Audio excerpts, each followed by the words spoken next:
Halo semuanya, pada kesempatan kali ini kami akan membahas tentang pentingnya emotional intelligence atau kecerdasan emosional dalam melatih soft skill seseorang, serta bagaimana soft skill ini berimplikasi pada pembentukan karakter. Sebelum kita masuk ke materinya, izinkan kami memperkenalkan diri terlebih dahulu. So, let's check this out.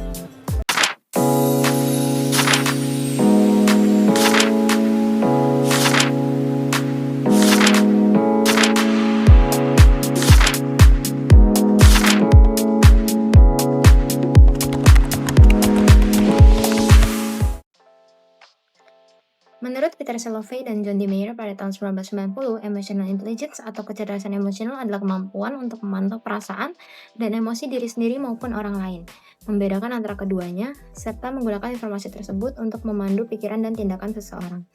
Jadi, emotional intelligence membantu kita mengenali dan mengendalikan emosi diri sendiri. Dalam dunia kerja, seringkali kita menghadapi tekanan, deadline, atau perbedaan pendapat. Dengan kecerdasan emosional, kita bisa tetap tenang, fokus, dan mengambil keputusan dengan bijak. Lalu, emotional intelligence meningkatkan kemampuan komunikasi dan kerja sama tim. Seseorang yang mampu memahami perasaan orang lain akan lebih mudah membangun hubungan profesional yang sehat, menghargai perbedaan, dan menciptakan lingkungan kerja yang harmonis. Dan juga, kecerdasan emosional berperan penting dalam kepemimpinan. Seorang pemimpin dengan emotional intelligence tinggi dapat memotivasi, menginspirasi, serta mendukung timnya untuk mencapai tujuan bersama. Hal ini sangat penting untuk menciptakan budaya kerja yang positif dan produktif. Mari kita simak beberapa contoh penerapan emotional intelligence. Roleplay ini menjelaskan tentang situasi di mana perusahaan yang Kak Gusti pimpin sedang mengerjakan sebuah proyek. Dan klien tersebut tidak puas yang dinilai tidak sesuai dengan ekspektasinya. Oke guys, di sini gue baru meeting sama klien sebelumnya tuh bahwa tuh mereka tuh menyampaikan konsep project kita sebelumnya itu nggak sesuai dengan apa yang direncanakan. Di sini gue tau di sini kita udah bekerja keras bersama dan kita nggak bisa saling menyalahkan juga.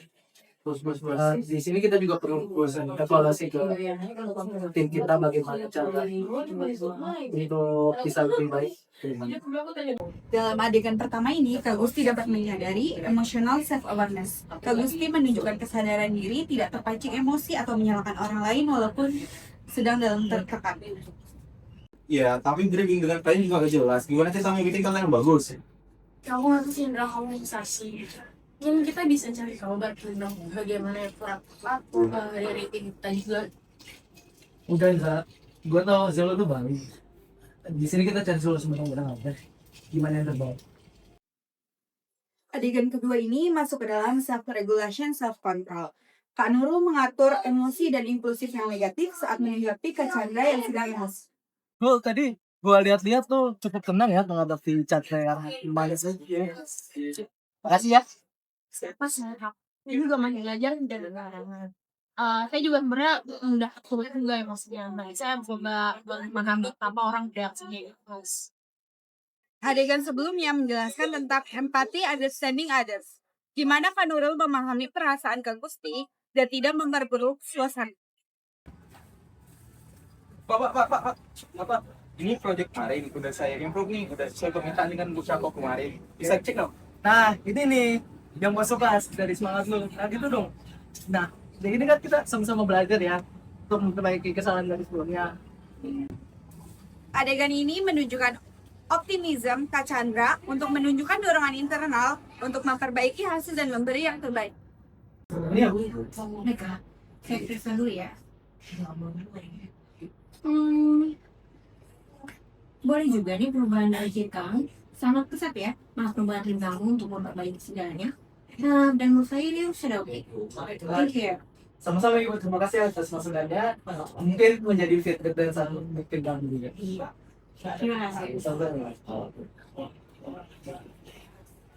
Dalam adegan kelima ini, social skills dan communication menunjukkan Kak Gusti membangun hubungan dan menerima kritik dengan baik dan terbuka kepada klien.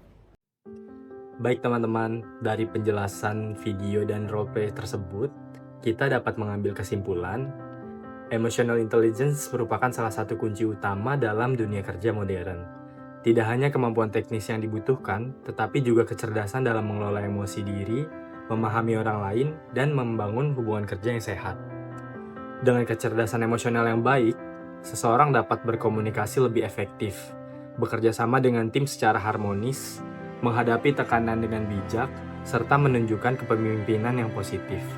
Hal ini pada akhirnya akan meningkatkan produktivitas, menciptakan lingkungan kerja yang kondusif, dan membentuk karakter profesional yang kuat.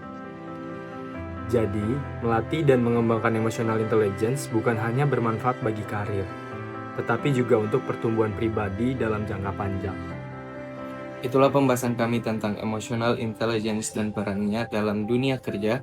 Semoga bisa bermanfaat dan menambah wawasan kita bersama. Terima kasih sudah menyimak. Sampai jumpa di presentasi berikutnya.